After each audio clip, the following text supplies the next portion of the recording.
kickoff here? I so want to tell everybody, but I know he'll get mad if I do, so keep Will and Maddie. Yeah, absolutely. Can't talk about it, super top secret. Got it. I love it. Oh, yeah, it's the good kind. And then, Captain, Yeah, of course. Anyone? Anyone? Amber walked away. Yeah, Amber's in her own world, it's okay.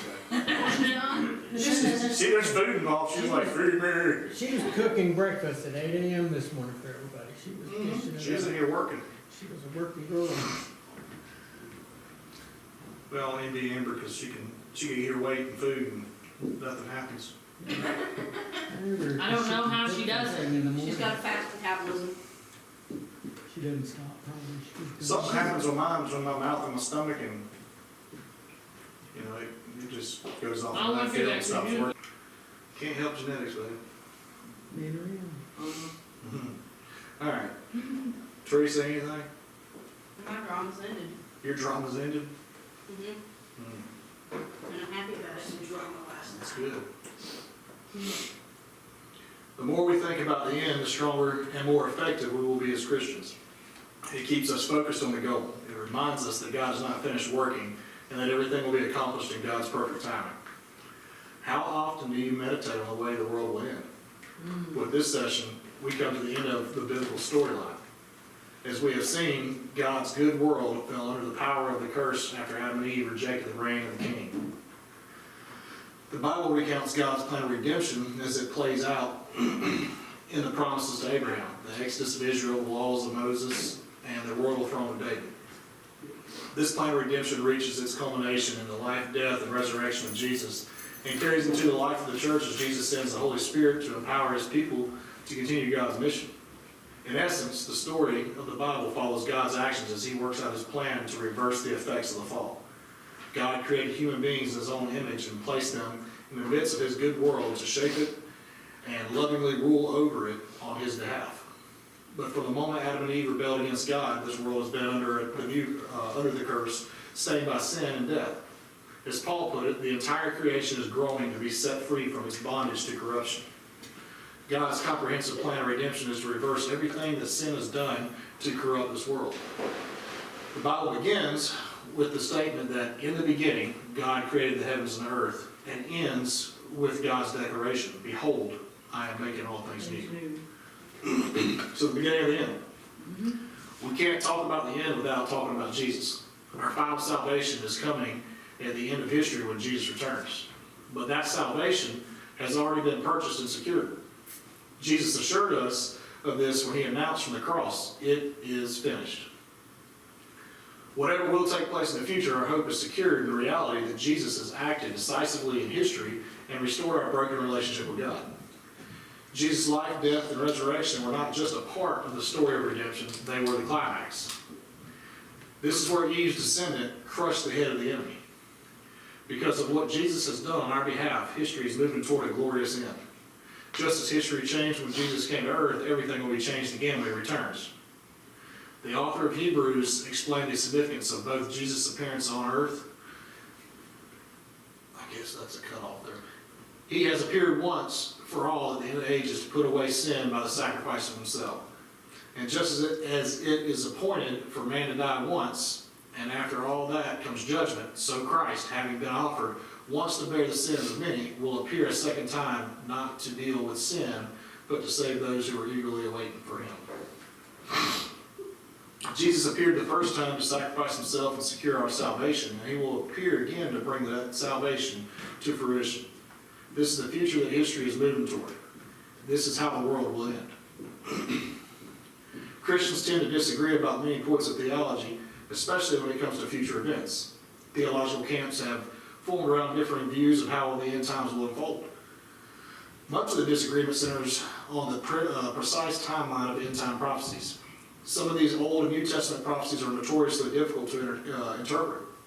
Because some of these concepts are tough and have at times caused division, many choose to avoid the topic altogether, as if the end of the world isn't really that big of a deal. But Jesus often spoke about the end. In fact, holding on to the promise of the end can help to carry us through difficult situations today. As Christians, peace comes from knowing our pain will end. Joy results from our confidence that Jesus is returning to make all things new. It would be wrong for us to ignore end-time events, but there are some issues that are too complex to sort out here. We will focus on the big picture and the concepts that God clearly wants us to recognize in these prophecies. Have you done much studying or thinking on how and when the world will end? If so, what has been your impression of the end times? If not, why do you think you haven't approached this issue in the past? I can't focus on the end Okay. because it consumes. I see that I lose sight of the big picture because I treat it like it's like we're going on vacation kind of, and I wait till the absolute last possible minute, and I'm worried about putting all my ducks in a row, so I'm worried about getting everything together, and I focus on getting everything together that I lose sight of, okay, that's great and all, but you gotta tell people, you've got to bring people, you've got to show people, and if I focus, nothing against it, but if I sit here and go, crap, well here, I focus too hard on that, and I lose sight of, yeah, it's here, but that we still got time. You still can use that time to tell people and to bring people. You can't just hide away with all my nuts. Keep on going up. I just forgot about David. Oh, David. Sorry, David. Poor David.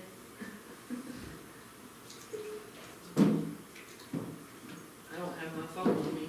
I've got it going right And I here. think it's better to live in. Sorry, man, I forgot about you. I mean, you should just be here. I mean, it doesn't make it a lot easier. Hey, when is he coming? I don't know. When are you coming? What? Yeah. Well, when they send the documents, then I can book the visa interview. Right. There She's you still go. waiting on all that, huh? Mm-hmm. Yeah, she's- I trust the Lord. That's it. That's all you can do. What other choice do you have? Yeah, exactly. All right, anybody got anything else? Well, I know that my mama was saying you can't just hide away in your home and just wait for it to come back. You still gotta talk to people and try to bring them to the Lord. And it's not easy. Mm-mm. It makes you wanna go and just hide in that hole. Because I've been trying to talk to a friend of mine, and it's been really hard because she tells me that she's reading her Bible, and she tells me that they're looking for a church, and her and her mom are looking for a church, and then she won't. I tell her, and I give advice, and she's like, well, I think I better get you it this other way. That's That's completely. people. And I'm like, well, you can't, it frustrates me because she came and asked for that specific. Philippians 4:6. That's all I can tell you. Anyone? Who's gonna read Philippians 4:6? Well, I guess Sorry, we it's can do been that. my mantra for like months now. But to put it into perspective or into my own words, everything that comes across in your day, I don't care if it's, even if you consider it trivial, you bring it to God. You take it to Him and you say, okay, here, I got this. What do you want me to do? Blah. And you give it to Him and you walk away. What? And He'll either fix it and make it happen, or He will say, we're gonna worry about this right now. And then you're supposed to wait. Mm-hmm. Yeah. It's 4:6. Philippians 4:6. Be careful for nothing, but in everything by prayer and supplication with thanksgiving, let your requests be made known unto God. And can I read 7? Yeah. And the peace of God, which passes all understanding, shall keep your hearts and minds through Christ Jesus. That's a good one. Mm-hmm. That's always been one of my favorites. It's in my kitchen. Nice. And then, I got this idea Uh-oh. from a lady, I know, shush, but I always thought that, when you put things to, especially if you're trying to change a habit, you put things on the front of your putting stuff in my cabinets on the backside, because you're, especially in the where I keep my coffee mugs at, because I'm in that cabinet a lot, and I kinda run out of space, so I've started to put stuff on the inside to read, and it's, I don't know, it's kind of shocking, because you don't see it every day, and it hits me, and I'm like, okay, I hear you, got it. It helps keep that word in you all day long. Mm-hmm. Especially if you're trying to change a bad habit. Can't do that alone. No. Just make it worse. So what we've all been longing for. Throughout history, humanity has not been able to shake the feeling that there's something wrong with the world. People have tried to blame God, political leaders, religions, and just about everyone and everything else for the disappointment we feel about the state of the world.